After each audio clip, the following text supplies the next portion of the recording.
no need to do this on live hangout thing anymore, but whatever, I'm doing it anyway. All right, I five think it's seconds of good to have silence. the backup. Yeah, that's true.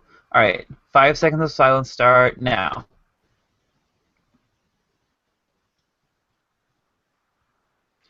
3, 2, 1. That was actually really good. I think we actually kind Yay! of nailed that for like the first time ever. Okay. I think that means I win podcasts. Apparently. Yes. Uh, Or okay, something. so let me just move that over so I got my notes up in front of me. Oh, I guess all this means I'm hosting today, right? Yeah, I would imagine so. All right. I could host. No. We don't usually let guests host. No My offense. special That's like guest joining me from Mom's basement, live from South Reykjavik. Please yeah. welcome German Prime Minister Angela Merkel, and live from Pyongyang, our special guest, Kim Jong-un. We don't have those guys Something on our tells me live that show that's today. not going to make it to the final recording, but yes. Okay. All right. So All right. You can whenever, be Angela Merkel if you want. yeah. All right. I'm gonna go Anyway, ahead and. so whenever you're ready. All right. Welcome back, folks, to /MLS. It's been a week. I know we planned on doing a podcast on Sunday, but nobody showed up except for me. So we're just doing one on Wednesday, and it'll be fine. We've got with us username John MLTX.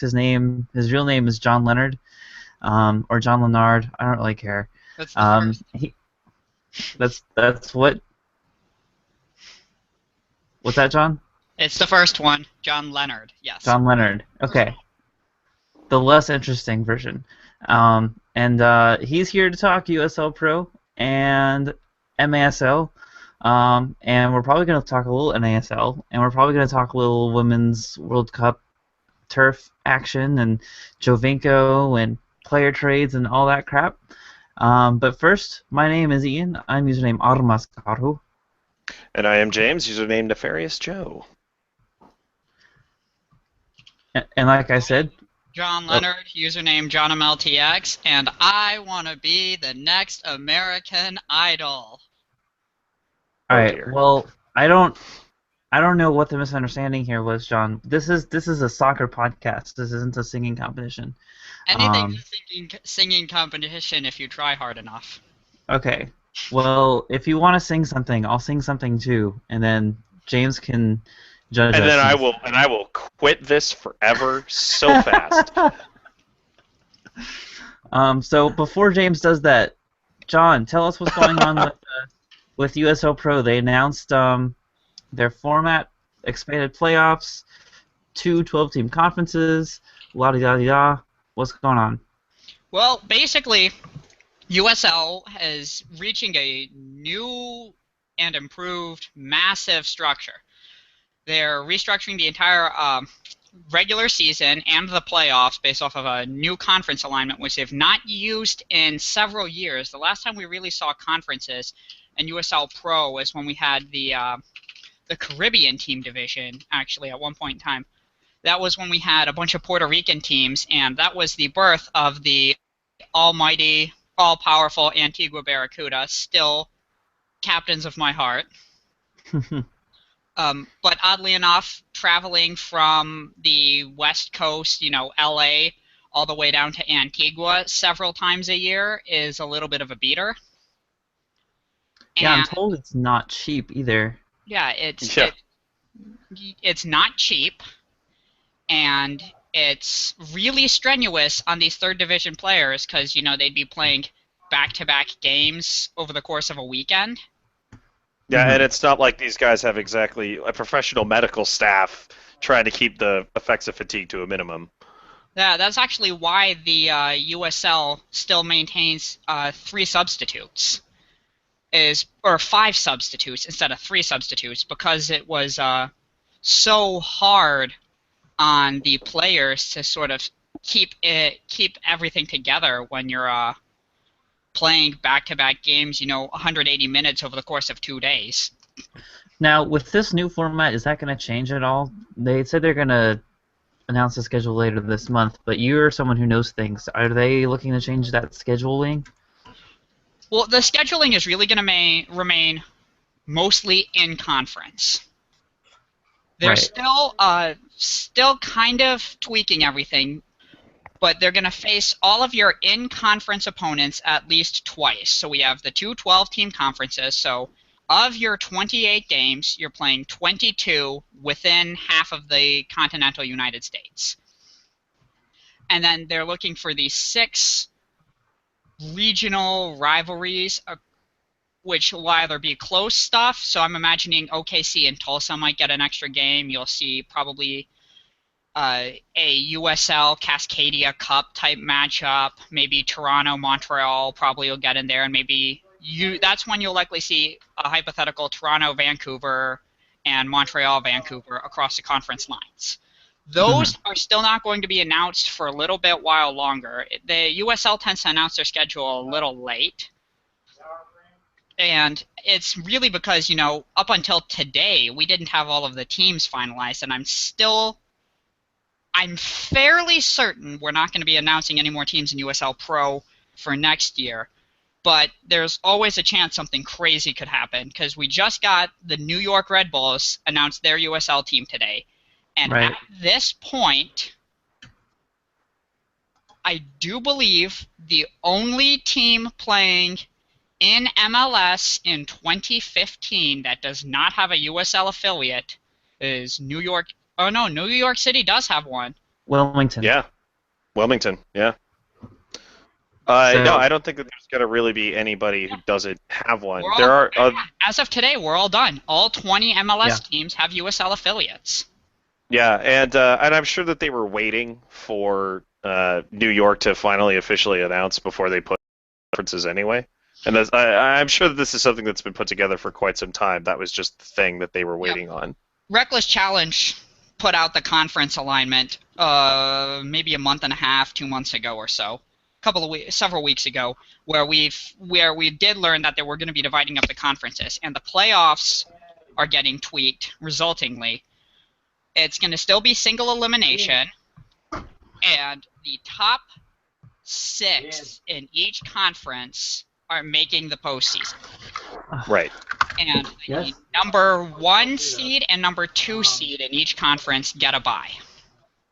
Okay. So. Yeah.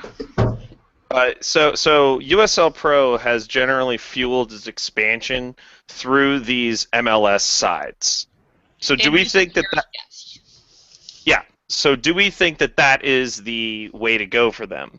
Because the recent successes in USL Pro, specifically things like Orlando City and the Sacramento Republic, and in the NASL as well, like with Minnesota United, has generally been in places that haven't had any competition. Sacramento is trying to show themselves off as a soccer town, so they support the hell out of the Republic. So do we think that we should be focusing on USL Pro as its own separate league, a second division, or it's officially third division now, but I suppose the fight between them and NASL is still on? Or do we think that it's a good idea for them to stay as a D league, with all of these MLS2 teams? The end goal for USL Pro is to become the D2 league beneath MLS. Right, and so do we think that what they're doing is the right way to go about doing it, or is the NASL actually not that crazy after all? NASL, oddly enough, I can break a little bit of news right now that NASL is probably going to lose both of its expansion franchises. Right now, they're planning to expand to Oklahoma City and Virginia. And Virginia's phones are disconnected. The baseball team that they were going to be sharing with is gone. And the other league for the baseball team has basically washed their hands of them. So and then Oklahoma City is going to be going in, playing decently into the OKC suburbs in a high school stadium with gridiron markings. And there's a real possibility the Energy will have a trophy in the case before OKCFC so much as sign a player or a coach. Right. Man, that's actually a surprisingly good team. I was surprised they didn't do better in the playoffs last year. They didn't make the playoffs last year. Well, that's what I mean to say. Like Yeah. it was just We, it's we struggled. Yeah, they're my boys in green. It was a struggle at the end of the year. Jimmy's boys really, really had a rough summer and then a rough near the end of the year. It's almost like they've inherited that FC Dallas bad luck of you have your two really awful stretches all together, where they had a 6-game losing streak and another 6-game losing streak, which well, pulled them out of the playoffs. I yeah, think, when you hit guys, sometimes you take some damage yourself, and yeah, so I think that was something that happened a lot for both of those teams you mentioned. yeah. Uh, So one of the so, oh, go ahead. um, we've seen a lot on the subreddit this sort of consternation that USL Pro is really just becoming the MLS Reserve League, but fancied up a little bit. Do you what are your reactions to that? Honestly, and it's not just my reactions, it's very positive. USL likes having the MLS partnership. MLS Right. has a much bigger media budget, media reach. They've got the academy money. Being with MLS helps USL a lot. So, but what about this notion that these reserve teams could be placed in a little farther out markets than in their home city? I do like the further out. I like the minor league hockey, minor league baseball approach, Yeah. where you'll give them a little bit of distance, so that way you can sort of apply. You go for a smaller market and sort of market that team independently. But even still, some teams will elect, like the Yankees and the Red Sox and the Rangers and the A's and a few other teams off. Those are just off the top of my head that I know of. They keep some of their affiliate teams really close. Like the actually in Frisco is where the Texas Rangers AA team is. It's about a 10-minute walk from the ballpark to the FC Dallas Stadium. Hmm. That's not true of everyone, though. I mean, Oh yeah. the Twins AAA is in Rochester, New Yeah. York, Yeah, but not I mean, Minnesota. you're not going to. Yeah, but you're not going to see a lot of movement of players from a double A baseball team to the majors. Like they Yeah. stick there and they play there for a whole season. And I think what people are going to be seeing a lot, or at least expecting to see with these MLS 2 teams, is what Los Dos was doing last year. Like, you send senior team members down to rehab, you bring up guys when you're a little thin in a particular position, you bring up guys when you feel like they're ready. Uh, Well, And and how because did of LA that, James? How did LA use that last year? Was that pretty much exactly how they used it? what I just described is how they utilized that. So like when Todd Donovan was injured for the first time that season, before he came back, that's where he was playing.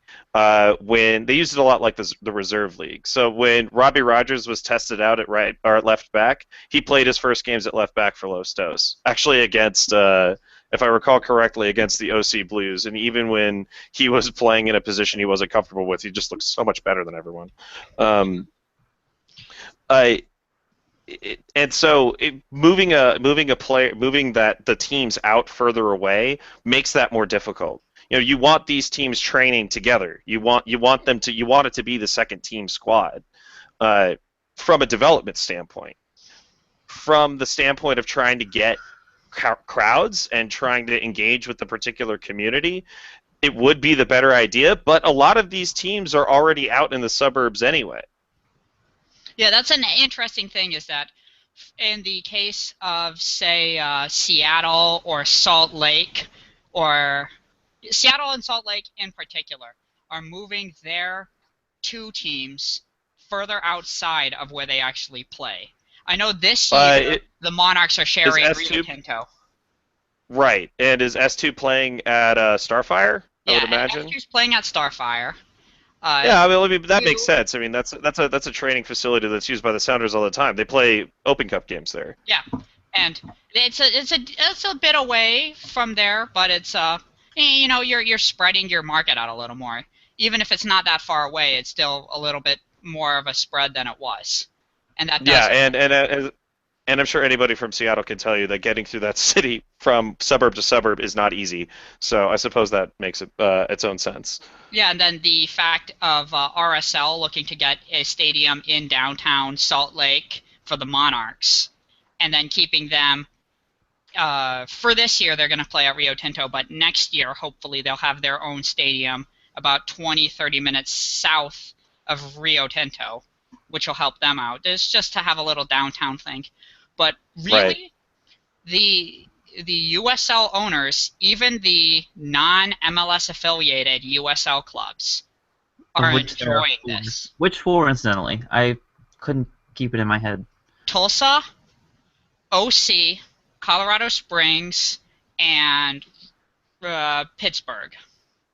Okay. It makes zero sense to Uh, me, by the way, that the Colorado Rapids decided to go with Charlotte and not Colorado Springs. It bothers me more than you might think that FC Dallas is not partnering with Austin because it's only about a 3-hour drive south on 35. Yeah, because Columbus got Austin. Yeah, Columbus got Austin, and we have Arizona. Like, really? Really? I'm sure. I'm sure the desire there is to be with the best organization possible, and to be with an organization that wants to deal with you. So, Yeah. I mean, I could see Columbus looking at Austin and saying that's an organization that we would not mind being involved with. Have either of the Texas teams pounced on that yet? No, they are crazy. They're ours now. Yeah, Dallas has been saying they're going to start their own USL team. They actually announced rumors of it before LA put Los Dos in motion, and Right. they've had some more pressing things to take care of with regards to sort of getting our own first team sorted out and healthy. And if they want to take another year while we went through a coaching change and a bunch of managerial changes, giving them Right. some more time to get situated, unlike New York, who decided to change absolutely everything. For Yeah, no reason. I'm sure they. I'm sure they, along with every other team that has a sufficiently good academy, is yeah, probably looking to starting up their own team. yeah. Dallas They is, they want to have that kind of control over it because, again, to bring it back to LA, they had a pretty disastrous situation when they were loaning some people out to USL Pro, both with the Railhawks and with what's the Florida team? Not that isn't Orlando, Fort Lauderdale, and with Fort Lauderdale, where they sent out players in order to get minutes, and they were like sitting on the bench in USL Pro, I and the remember that. teams were saying, we load them down there for a reason, and it's not this." So I think that kind of control is something that people want. of course, absolutely. And then you've got your main head coach working with your second team guys on a regular Right. basis, and that whole combined training. All in all, it works in baseball, it works in hockey, it works in basketball. It worked last year for LA. Los Dos made it to the semifinals and LA won the cup. I think that says enough about the academy teams do take it seriously, because if Yes, you really very think much about so. it, if you want to be good at defending, you want to not allow goals. If you want to be good at keeping, you don't want to allow goals. And if you want to be a good midfield and a good forward, you got to be attacking and scoring. And if you play good soccer, you will win games. So you say academy teams take this seriously, but then that lends credence to the notion of, well, this is basically a lot of teams are going to treat this as a reserve league, and that's going to be shitty for fans in like Charleston and out in Sacramento and Arizona who want to see their team play legit both home games and away games like week in and week out. Well, you're going to have then MLS caliber players who are either rehabbing or in development. A lot of guys go from USL to MLS before this happened. And Yes. it's not going to really change much except get more academy prospects on the field. It's still going to be good games. It's actually going to raise the quality of soccer, because rather than having your career second division and career third division guys as much, you're going to have guys with a little bit higher ceiling of potential and talent. And Well, I seem to recall us having on the show a Dark Clouds member talking about how it was difficult to take Los Dos and by extension the USL Pro seriously as a result of having those reserve teams in there. Well, Los Dos clearly took it seriously, and they clearly went out there to win games. And if you want to watch your local team play really against teams that play really high quality soccer, which most fans would want, you're going to be getting that experience. I would agree with that. Even minor league hockey and minor league baseball, you still have the excitement of these are people who need to stand out and need to win to move forward with their careers. So you're going to be seeing people getting better and playing pretty well. Yeah, and I will say, even though Galaxy 2 crashed out pretty early, it certainly made me care more about the Open Cup more than I have in a long, long time. Yeah, they didn't do particularly well in the Open Cup, but in the USL table, they wound up finishing. They finished third in the table overall, and they made it to the semifinals. And Yeah. they were ahead of Richmond and Charleston and Rochester. Arizona and OKC didn't even make the playoffs. And No, they were a very good team, Yeah. and they actually played cohesive soccer. They played Galaxy soccer. They played like the first team, just not as well. Yeah. And I expect to see that with a lot of teams. yeah, and OKC and Orlando with the SKC players. I mean, find me an Orlando fan who's not also a Dom Dwyer fan. It's going Right. to be difficult. Those lone guys, if they come on and absolutely tear it up, people are going to get excited. It can give you a star player, and even if they go back to MLS, you get to then have your MLS club sending you down some really great players, and you get to watch them sometimes at their prime, right before their prime, and it's you get good soccer at a much cheaper price than you would with MLS. Yeah, $5 a game and the food was actually better because they would always bring in a food truck. Yeah, no, I'm okay with that. Yeah, I got into the FC Dallas Reserves versus OKC Energy game for free, and I'm like, I get to watch free soccer of Dallas prospects and Kansas City prospects. That's not bad. John Kempen, the one potential future national team goalkeeper, he was in goal for the Energy, stopped a penalty kick. It was good soccer, and it's just going to mean more teams playing more soccer in more places and getting more players first team minutes, which is something we desperately need in this country. So, how is NASL taking all this news? They're sitting at about 10 teams, I think, or 12. I don't know. And an I think aborted it's LA 10. franchise. They're at 11. They're at 11. Okay. And they have One new team, one new Jacksonville team. Armada in Jacksonville, Florida. Right. Which they could be legit. They could be kind of Jacksonville's exciting. taking it seriously. Right. But we have a couple of NASL teams that had been planned, had been announced, and they're not going to happen. I think we've had as many NASL teams announced and not happen in the last 5 years as ones that have been announced and happened. Well, you've got really the NASL has concretely announced OKC, Virginia, Jacksonville, and Indy since 2010. Oh, and Ottawa. Oh, and Ottawa, yeah. Yeah, so you've got Indy took the field just fine. Mm-hmm. Ottawa, and then even further back, you could look at the Cosmos and the Scorpions. Right. And then you had Puerto Rico, which had been around for a little while, but the distance and then habitual mismanagement basically killed them. Right. And that wasn't NASL's fault. That was just Puerto Rico going to shit.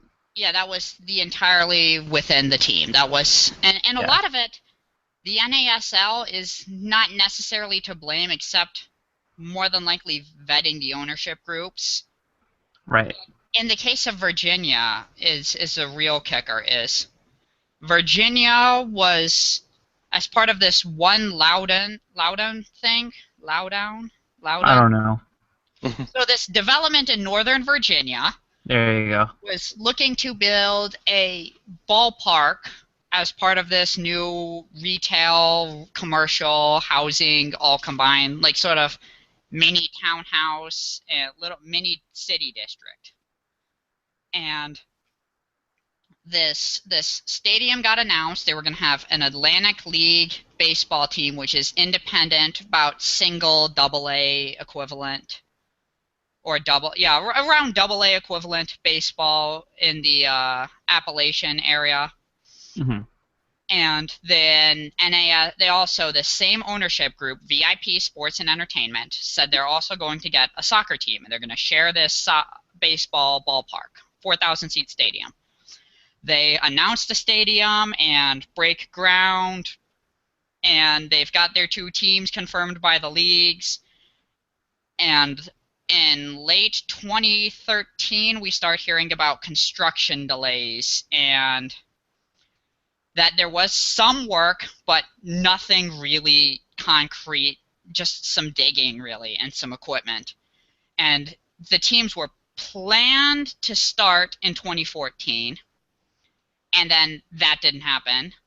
And then they said they might be able to make it in March of 2015 with a smaller stadium. And then April of last year, we got an announcement that the funding was gone and a bunch of executives from VIP resigned and bailed. And since then, we've heard nothing. And I called them recently, and they share the same office, and no one's there to pick up the phone, and I've got a disconnection notice. And then I went and contacted the Atlantic League of Baseball, saying I was a Hounds fan looking for team info, and they're like, yeah, that team's not happening. And if the lower budget, lower level baseball team isn't happening, then I have pretty much without a doubt I can say Virginia Cavalry is dead. Right. Now, and Okay. you're close to the Oklahoma City situation, and Yes. that isn't looking the greatest either. This is really unfortunate for them. I do have to sympathize, because OKC FC, Oklahoma City FC, started back a couple years ago. They ran an NPSL team. They may have played in a PDL for a year. Yeah, they played in the PDL at first in 2013. And they also had a USL women's, or a WPSL Women's Premier Soccer League team. And they actually ran, it was the first, NPSL team in Oklahoma City, kind of a Detroit City type situation, or a Chattanooga, where the NPSL is the soccer, and ran it for a year. And that summer, they said, or that summer, in April, they started saying, we're going to try and get an NASL franchise. Mm-hmm. And I thought at the time, okay, yeah, this is the NASL expanding west, which is something they have to do for their D2 standing. It makes sense. OKC is a pretty good spot for the NASL, or a minor league. It's not MLS big, but it will definitely support soccer.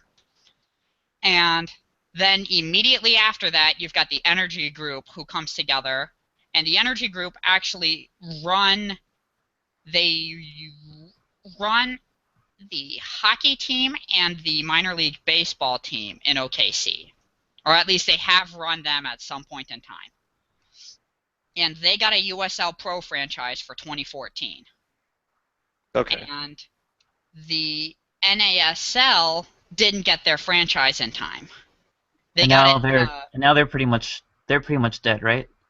We gotta move this along. I know you like to tell stories, but we gotta go faster. They're pretty much dead. The Energy have played a season. The Energy are moving into their semi-permanent home for the time being, and OKC has not put out a single bit of news in several months. I bet my money on them being gone about 7 months ago, and I'm keeping it there. Okay. That's fair. So, one more question before we move on. So very quickly, Well, I do have another USL Pro question after yours, but Okay. but Okay. yes. Okay. Yeah. So we've got an awful lot of non-MLS soccer in this country. We've got indoor soccer. We've got multiple lower leagues, and we've also got women's soccer of varying levels as well. And they all eke out a way to pay some of their players at least a little. So what is the difference between the Virginia Cavalry, which completely collapses in on itself, and Orlando City, or better yet, a team like Indy 11, which isn't trying to audition for MLS. With Indy, they started off specifically with one goal in mind, which was put a soccer team in Indianapolis. They hired Peter Wilt, he's arguably one of the best soccer businessmen in North America right now. And that whole group's sole focus was putting a soccer team on the field. Same thing with the people who run Orlando. They weren't in it as, we're going to run a soccer team as part of some other group, or we're going to start 2 new sports teams in different sports. It was, this is our sole focus. All we care about is putting soccer together. Same thing happened with OKC Energy with that project. Of when they say, we just want to get some level of pro soccer in our city and put all of their money and time and effort into that, they tend to hit that goal. But when soccer is one of 4 projects you're trying to start all at the same time, it's pretty difficult to find enough energy to focus on all of those different endeavors. Okay. And Virginia were spread too thin. Okay, and Ian, you had a question? Yeah, so last time you came on, you told me some exciting things about the Railhawks that, maybe they're going to move leagues. Do you have any updates on teams who might want out of NASL or who are seeing the USL become somewhat of a reserve league and want out of USL? The USL teams that are currently there, I am predicting we're going to keep all of them except possibly the Orange County Blues. I see them folding, yeah. They've been pretty shaky for several years and have had a bit of a revolving door in the front office. Yeah, the money's just not there. Yeah, the money's not there and they're just not drawing crowds. When Los Dos outdraws you in your own city, they've had more time to establish, and even still they've been constantly trying to play with the brand, which I don't think they've ever gotten right. And, They kind of went backwards, even. Yeah. Well, I can see why they would want to not be just another LA team. I can see why they would want to do that. Yeah, if they were to actually, really find people who can market and advertise the team rather than keeping it pretty much of an unknown and sacking your coach every single year and constantly moving or just moving a stadium. They've moved further away. They're now in Irvine, California, which is a bit. It puts some more distance, especially between them and Carson, where LA and that's Galaxy. Well, that's why that's what prompted the name change. Yeah. It's just that they've never been a strong ownership group. And also the team just sucks. Yeah, and then the only other really weak groups we've had in recent years would have been Charlotte, who self-relegated to the PDL and sold their team to a new company who are, rather than using it as soccer missionaries, are actually turning it into a legitimate pro team for Charlotte, the Charlotte Independents. And that ownership group is incredibly dedicated. They were very quick to ink a deal with the Rapids. They've been doing things really, really well. Then you look at St. Louis, who's also coming in new, and they've got a lot of really smart people there. The community is supporting them like no other St. Louis team before. I have not seen this much soccer hype in St. Louis in several years. You've got St. Louis is one of those teams where one of those places. It's one of the bedrocks of American soccer history, and it's a shame that I don't have an MLS team. And this is really the first step to get there, and I really hope that works out. Yeah, fun fact about me, the very first professional soccer game that I ever attended was between the LA Galaxy and AC St. Louis in the Open Cup in 2010. AC St. Louis had a gorgeous crest, but that's a whole other topic. They did, actually. I was really impressed with their whole presentation. I loved their jerseys. I wanted those even better, even more than the LA ones at the time, which are probably still my favorite MLS jersey ever. Was that 09-10 LA jersey with the shoulder pads. Anyway. Yeah. When you look at the other new teams coming in that aren't uh, MLS team run. You've got the Aztecs coming in, who look really smart. They've got a very smart stadium selection, and I'm starting to see some increasing hype. They've been playing in the PDL for a little while, and they've had some good support in the PDL, and moving back up to the USL Pro. By the way, Austin Aztecs, the original Austin Aztecs, became Orlando City in USL. Right. And that when they lost their team, that actually kind of unified them behind the PDL team, and they've had some good support, especially for PDL standards. And I think the USL Pro Aztecs this time around are actually looking like they're going to succeed. They've got pretty committed owners, and they're making smart decisions. Then you got the Colorado Springs Switchbacks, which are a little iffy, if I gotta be honest. I'm not entirely sure what they're up to, but Colorado Springs is far enough from the Rapids, and it's a big enough city that if they market well, they can definitely do something there. And that makes So sense. Colorado Springs is very much a city on the rise. Yeah. Right. So my question was wondering if there are teams who are looking to move up to USL, or if there are teams who are looking to move from NASL to the potential new second division in USL Pro, if that happens. NASL team I can see not wanting to move to a combined USL is probably the Cosmos. Yeah, they seem extremely dedicated. That's the only team in the NASL that seems to have that ridiculous "we are competing with MLS" idea about them. Yeah. Every other team has the other thing is the Silverbacks. I see the Silverbacks getting bought by Arthur Blank and turned into the Academy affiliate for the new Atlanta MLS team. That makes sense. You've got a little stadium there right downtown, or near downtown. You got some academy stuff in place, some coaching structure, some contracts, and a little bit of a following. And I see very little reason for them to not take full advantage of having that right there. Okay. If that were to happen, I could definitely see everybody but the Cosmos joining a unified, 32-team second division. And then we could have Pro Rel in the lower leagues. We're looking like Pro Rel will be a combined 2-3 division of two big lower leagues, and it's simply moving between the two of them. That's what I think. Yeah. I've always liked that notion. I guess. I mean, there's nothing wrong. There's nothing wrong with if you're. I mean, I suppose the Sacramento fans are going to go see a Sacramento game pretty much no matter who they're playing. Like, they're not going to say, if we're relegated out of here and we're not going to play Los Dos anymore.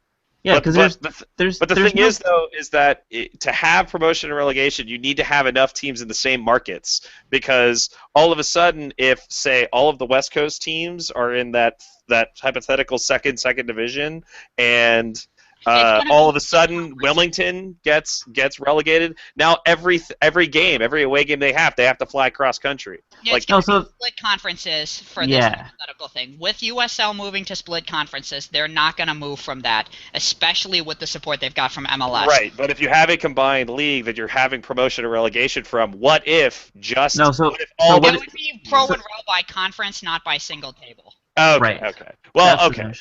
Sure. But anyway, I think it's probably time to move on from lower division. So a story that just finally finished that I have been very interested in since it first began was the Women's World Cup players trying to sue to get natural grass in their stadiums, and today they finally dropped their complaint. And you have a soapbox to sound. Oh boy, do I. Okay, go. Now a lot of people are saying that they should have just been satisfied, and it should be noted that they're not stupid. Like, they know that Canada was the only option. They also know that, and they probably knew going in that this is how it was going to end. They knew that this was something that they weren't going to get grass. The best thing that they could have hoped for was for them to lay down turf for BC Place for the final. But again, not going to happen. You got two other teams that go in there year round. I think the point that they were trying to make is that FIFA and by and large fans don't care enough about women's soccer, and that's not great. I think that that's the point that they did end up making, but I also think that not enough people were really listening or cared. I think there was too much talk of it being unsafe, and it being sexist, and it's too easy to counteract that by saying, well, it's just money. You don't make as much, so you're not going to have those sorts of things, and it's still a FIFA field. But I kind of want other people's opinions on this. I look at this. Should we care more about women's soccer? I want an LA NWSL team. I mean, I just missed the LA Soul right before so I came in and started really following soccer right after they contracted. So is there a reason why we shouldn't care about them? Because like the best female players in the world play here. Well, this is my entire take on the turf situation. Right now, one of the world's top women's leagues is the American Domestic League. And the bulk of those stadiums at, 1, 2, 3, 4, 5, possibly 6 of the 9 stadiums are artificial turf. And now Kansas City is moving from artificial turf to grass, right? to grass. Well, I mean, MLS teams play on plastic fields too. Yeah. But that doesn't mean But that it's a Jermaine much Jones. smaller percentage. I know The it's thing true, is- but Jermaine Jones, who plays more than half of his games on turf, or Clint Dempsey, who has to play at the Clink as well as at the two Cascadia teams at least once a year. I mean, do you think that if he had to play a single World Cup game on a plastic field, that he would not be throwing a shit fit over it? Because you better believe we would. Well, this then though, if the idea that came out that they were complaining about is FIFA using the Women's World Cup to guinea pig turf at the international level for use for the men's game. And I gotta say, I think they are. I don't buy that for even a second. I don't buy that for one Wait, single solitary wait. second. Why not? It seems like a thing they would do. More stadiums in Europe are moving to hybrid grass. In Scandinavia, where the women's game is also really strong, you got a lot of synthetic fields. The U.S., if you look at our big stadiums, if we were to host the World Cup, we'd be using NFL venues. If we want to use, Atlanta's new stadium, or put a team in where the Bears play in Chicago or in Seattle. I mean, we would use the Clink for the World Cup if we hosted. We would be The Bears play on grass. But you would put but down we would do it. Look, if the U.S. were to get another World Cup, you better believe that the USSF would pay to have the best grass that they could possibly have at CenturyLink Field for when the Seahawks aren't playing. And they would have time to, because the Seahawks would be done playing in January. Exactly. And they could So, just put down the grass in March and then keep it up for the cost. Yeah, I mean, to have relatively high quality grass, it takes something like 4 weeks, probably less, to have it do there. And they've done tests of that of Scandinavia, and they said that they could barely tell the difference. Like if they didn't know, they would just think it was a different type of field. And it should be noted that I don't categorically have something against field turf. I do think it's a little strange that like the technology hasn't gotten better. It seems like that's something that's stagnating, and like there should be more done with those surfaces. They're not using pure turf as much anymore. Right? Yeah. Hybrid Hybrid seems to grass be is the where all thing. research and money is, and big teams in Europe are starting to move to that. Yeah, but you're never gonna see a Champions League game, a UEFA Champions League game played on turf, on field turf. Not on field turf, but I do believe some have been played on the hybrid grass stuff, and the only country, the whole turf has been part of Canada's bid for that World Cup since the absolute very beginning. Yeah, the very first second, and I think that the timing was not lost on the players, on the female players. Like this is something that if they wanted to get a change made, they absolutely would have done it 2 years ago. Yeah. But it was really that they wanted to kind of piggyback on the actual attention that were being showed them, that were being shown to them. So they're saying, we have people who care whether we win or lose, and when they and I hate to say it, and I hate to kind of throw them under the bus, but when they choked at the end in the final of the last World Cup in the penalty shootout with Japan, people flipped out. Like, people were saying, I thought we were supposed to be the best, and when they found out that we lost, they were all chastised for it. And I think that their response, and it's certainly something that they're trying to do with this lawsuit, and said, well, you weren't even watching. You certainly weren't. At no point did you ever even consider traveling and coming to the game. But I think John's point though is valid, James. That they're using the Women's World Cup as a testing ground, which is shitty, because this is supposed to be a World Cup. This is supposed to be. That's World Cup exactly is not, it. Because look, they have tested things in the international level before, and they do it on the youth level, and they do it on the league level. They did. The first statements that came out when they filed all of these complaints legally was that point, that they're like, we don't want to be the guinea pigs for artificial turf. Right. If you insist on grass at the youth level, we want turf at our highest level. And the fact that the American and Canadian women's teams specifically came out for that, when you've got, the #1 ranked team on the planet complaining about it.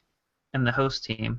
Yeah, and the host team complaining about it. It says something, but really, it's between FIFA doing what FIFA does and the Canadian Soccer Federation just not really having a great alternative on this timeline. Yeah, I understand why the Canadian soccer put their bid together the way that they did, and I also understand the economic feasibility point. I really do. But do you think that FIFA cares at all about the women's game? I mean, obviously they do, at least a little bit, because they put it on.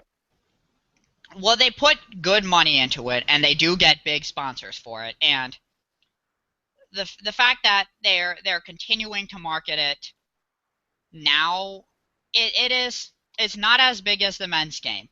Of course. But FIFA still figures out how the TV deals and the coverage is going to work, and the fact that we've watched our women win the World Cup live on TV says that there's at least enough of FIFA caring for it to be televised properly and done correctly. I mean, does it though? I mean, I would say that has more to do with ESPN than FIFA. I mean, we watch. You can watch UCLA women's softball team win the national championship live on ESPN, but does that mean that the NCAA fought to make that happen? They have to. That's why we got the SEC network specifically right now for just our conference, is to put more of our sports on the air. But I mean, how much of that is women's sports? Well, considering the amount the Women's World Cup does well. The Women's World Cup does well in America. And they pick good hosts. China, Sweden, the U.S., Germany, and Canada have hosted it. And the number of teams has been increasing. This is the first time it's doing 24. Right. It went 4 times with 16 and twice with 12. So, you've got more teams entering. More countries up until this time had been bidding to host. You've got more players making more money. It's a decently big deal, and it is men's soccer had this problem for a long time in this country, is that currently women's soccer is basically just an Olympic sport. Obviously, it's not cared about on the Olympic timeline, but it's one of those things that the vast majority of people only care about every 4 years. Yeah. Soccer was like that for a long time, but now, you've got a great portion of the country, even if they don't care about MLS, they do at least care about soccer. They watch the Champions League, they watch the EPL, whatever. So soccer soccer on the regular has moved from the Olympic sport to general populace caring, whatever, a real top 5 American sport, even if MLS isn't filling that top 5 quite yet. Just women's soccer isn't there yet, and when that happens, I think organizations feel like they can get away with doing whatever when there just aren't a lot of people caring, which is what you're saying, James, is that there's not enough people care. And I think you're totally right. And, how... I don't know how to solve that. I just know that's a thing. NWSL is solving that pretty well. We'll see. They're getting that initial look in, and it's great. Yeah. But we'll see if it can last. But I guess we should move on to MLS on our MLS podcast. slashMLS. So, we haven't a lot of time left. I think we've got 10 or 15 minutes left, I'd say. So so maybe do we want to just blow through some trades real quick? Yeah, and then... lightning round trades. Okay. All right. So in what I believe is roughly chronological order. So Sean O'Coley to the New England Revolution. What are we thinking? Yay! I don't care. Okay. Well, I think he fills the void that Patrick Mullins left. I think that he's going to get some minutes that he was never going to get on the Sounders. Good for them. Terrible for the Sounders, who gave him away for what turned out to be absolutely nothing, as Tyler Miller left to go to the German fourth division, where he's not going to be getting more money, and where he thinks that he's going to be getting more exposure, which I don't believe even for a second. It's minutes for a young American guy who's, it's depth to New England. They can use him, and Seattle didn't get anything, but for New England, it's a benefit. For him, it's a benefit. He's going to play. I think the trade works out. Agreed. Okay, so Chris Clute to the Columbus Crew. Crew needed some depth. This is going to help get them a little bit more depth where they need it. He might not be the best possible guy for the job, but I think he can be of definite use to them next year. Is he going to be 2013 Clute, or is he going to be 2014 Clute? Well, that whole Rapids organization I don't know what happened in 2014. I would like to compare Chris Clute under Pereira favorably to Chris Clute under Berhalter. Okay. Berhalter and Pereira are, I think Mastroeni is probably not going to last super long in Colorado if things don't change. And Mastroeni strikes me as one of those guys who was really good at the game, but not really good at explaining it to people. Yeah, and Pereira is easily probably the rising star coach in MLS. For sure. All right.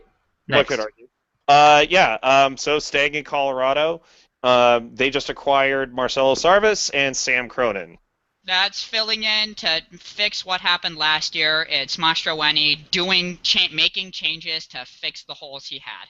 It's pretty smart moves, pretty straightforward, good MLS consistency.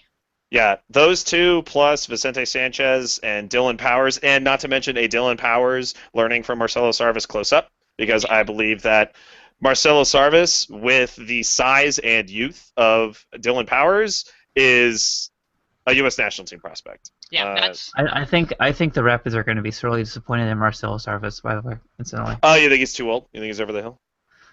I just think he really thrived in that Bruce Arena LA Galaxy system, and a lot of times when you see players leave that, they don't do so hot unless they go to a proven and trusted coach. Okay. Kyle Renish to the Red Bulls, second string fire goalkeeper, if you don't remember who he is. I didn't, and I still don't care. Yeah, that's absolutely nothing. I'm sure it's just to sort of fill in the spot that Mira left. Keeper depth. Random. Yeah, it's a replacement for Ryan Mira. Probably not as good as Mira, but still promising youth prospect. Kyle Becker to FC Dallas. He's going to be under Oscar Pereira, and that should scare you. Something that Becker should be noted. Go ahead, James. Somebody pointed out, I believe on Twitter, that this basically makes every first round pick for Toronto for the past 5 since their inception is no longer with the team. So what do we think that Toronto is turning it around with what will be the last transfer that we talk about? Do we think that the guys that they picked up in this draft now, do we think that they're maybe doing better, Don't or they still have Haglund? do they? The statistic you're looking for is 2009 to 2013 draft picks. Okay. 2013. Okay, well Yeah, there you go. 2009, 10, 11, 12, 13. You're right about 5, but not since their inception. That's 2 years of draft picks. Okay. Well, okay, so they recently made their big splash signing. This makes them, which I think is interesting, the only team to have 3 big market, big ticket, huge multi-million dollar, insanely high multi-million dollar contracts, DPs, all in their 20s. So is this something that, are they investing for the future? Are they trying to do what we were talking about a few weeks ago with developing a guy and then selling him off? Or are they trying to just build the team that they can right now and they just happen to be younger guys? I think the fact that since they're looking at really good guys hitting the prime of their career who are already your known team players and the big guys on the field, that's something that really says we want to make the playoffs for the first damn time. Yeah. So everyone's really excited about Jovinko, and yesterday I learned it was Jovinko and not Giovinco. This is I think you learned that. We all saw the pronunciation guide. I too was surprised. I was all ready to call him Geo and everything. Yeah, that was really exciting. But anyway, Geo dude, no matter.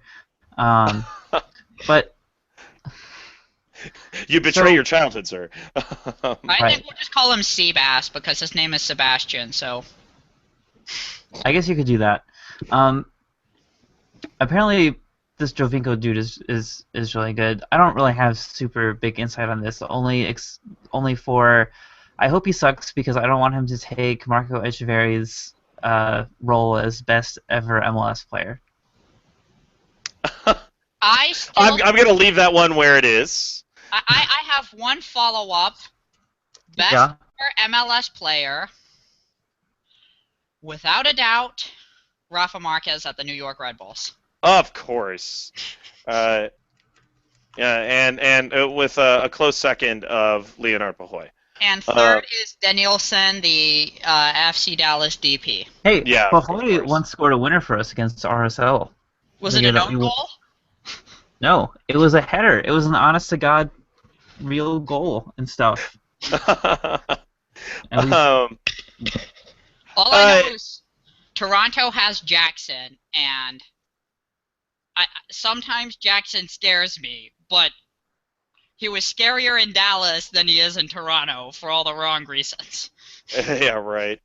I will say I'm a little concerned about us having a team that is paying way above top dollar value for players.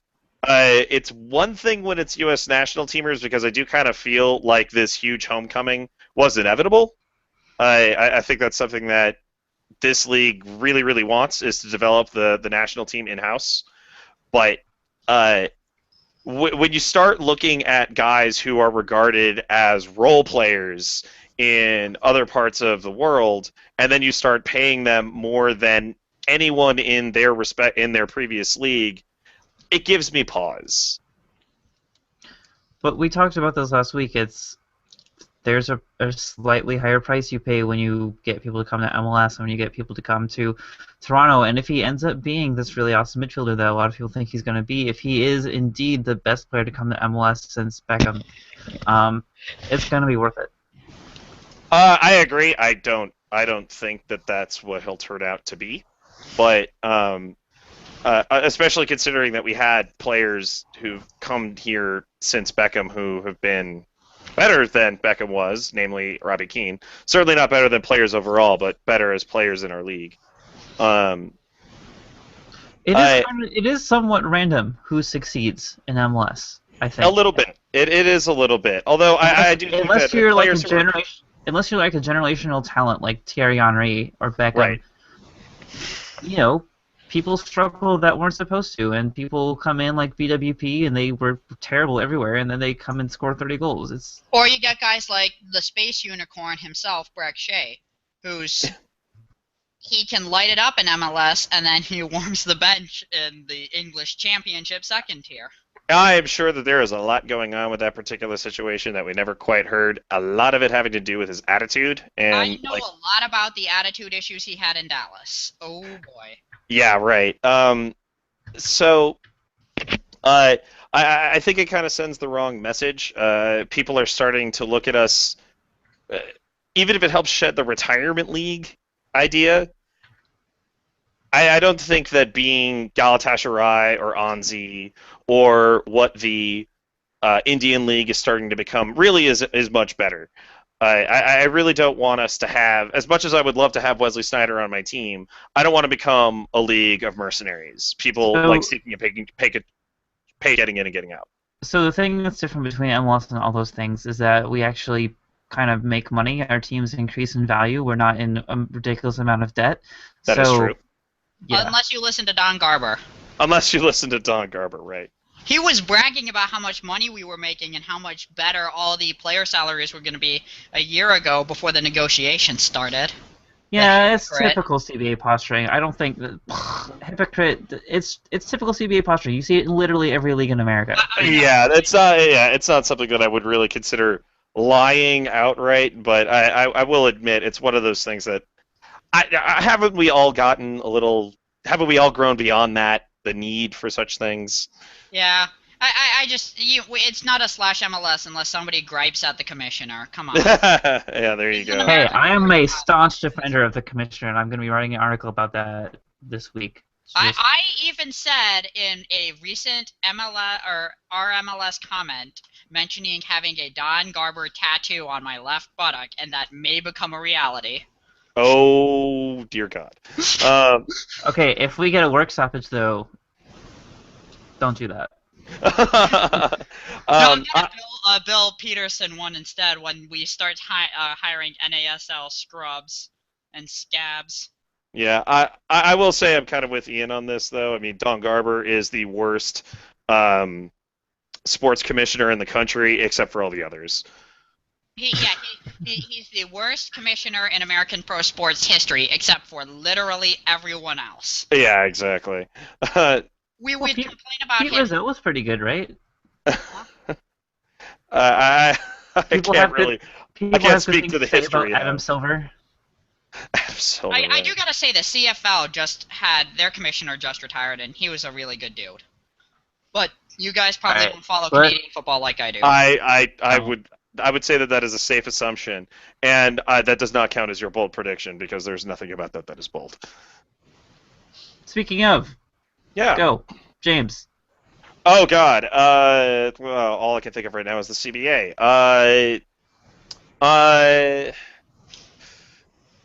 So the biggest thing that I think that the players' union is trying to do is spread out the new money and trying to make up rules that do that. And I think that they're going to end up giving up the world for an extremely compromised version of free agency that is just going to lead to more top heaviness, and the Dan Gargans of the world will find less and less reason to stay in the league. Okay, John. What I want to see, I would like to see the salary cap hit at least 4.5, if not 5 million. But I think if you do that and you don't increase the DP cap hit proportionally, you keep more money around for depth. And that's what we really, really need. A lot of the issues the players have with everything is if they can get more money beyond the first 5-6 spots on the roster, beyond your DPs and everybody big, you'll see a lot of their complaints start to subside. And that's the biggest thing, is keeping our young guys here when we have starters making $75,000 alongside somebody making $7.5 million. It's a little ludicrous. Yeah. And Ian? My bold prediction is that in 4 years, NASL folds into USL Pro, and Um, they make Pro Rel. Reckless Challenge second and has it third. picked at 3. 3? Okay. So I guess I'm not. Well, as now you bold. have to make it 2 because that's what makes it bold. I can't go with 3 yet because Minnesota. Well, you know what? Okay, it'll be 2 if okay. It'll be 2. If Minnesota gets the MLS franchise, then it bumps the. So my bold prediction then is that Minnesota does get the MLS franchise. They move up. They are vacated. Atlanta's vacated. Carolina wants to move anyway, and that all happens. And then the Cosmos, I don't know what the fuck they're gonna do, but I also don't care. They become a shitty Globetrotters. No, the Cosmos become the New York extension of the British Premier League. Oh God, yeah. That would be the best. It works for Wales, and Wales is about as far away from London as New York, right? Yeah, it's like when the NFL keeps talking about how they want to open up a London franchise. They'll say we'll put one in London if you let these guys in New York in. Oh God. I have 3 bold predictions for this year. Oh, you have more. Oh, Yeah. oh God. Okay, you have a minute to say them. 3 Yeah. bold predictions. Houston Dynamo doesn't make the playoffs. FC Dallas first MLS team to win the treble, and America wins the Women's World Cup over Canada in a penalty shootout. Those are 2 extremely bold, no way ever going to happen, and the other one, fuck yeah. And I don't think it'll make you. I think it'd be hard to figure out which are which. I think Houston could very well not make the playoffs. I mean, that's It's possible. It's it's definitely possible. I just wanted to give him a hard time because the Texas team that he doesn't like. I just want to be all contrary. Everyone on Reddit does that. Everybody is constantly, if they see me posting something on RMLS, they give me grief. There's like 2 or 3 rabid Dynamo fans that just follow me. You gotta fan those flames. Who came on recently to say that the Union would? You're the second person in a row to come on to say someone would win the treble, because Antti from Finland came on last week and said Philly would do that. I think that since Seattle came so close, and they didn't come closer than necessarily anybody has ever come before, but they got real close, and so now it's sort of the thing that's on everybody's lips. Kind of like how a few years ago when RSL made the CCL final, everyone was saying, "Oh, we're going to be the first guys to win the CCL." So we're I think actually going to be the first team to win CCL, though. Yeah, so. Sure you are. Yeah, no, it's fine. Our path is so easy. All we have to do is beat this Costa Rican team first, and then we're going to beat Montreal, and then who knows. So. Okay, if you guys make it to the final, I will root for you. Well, assuming that the final is against a Mexican team, or, you know. But, yeah, assuming that doesn't end up being an all-MLS final somehow.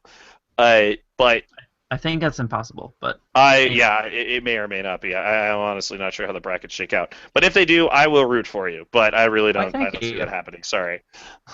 Hey. All right, well, that's enough for this week. We will be back beginning of next week. Look for us on Tuesday. And thank you, John. And we will see you more. Oh, look for James's article tomorrow. Actually, yesterday, because this will be going out on Friday. His article went up yesterday. My article will be coming out tomorrow on Saturday. Have a good week. At slashMLS.com. Yes.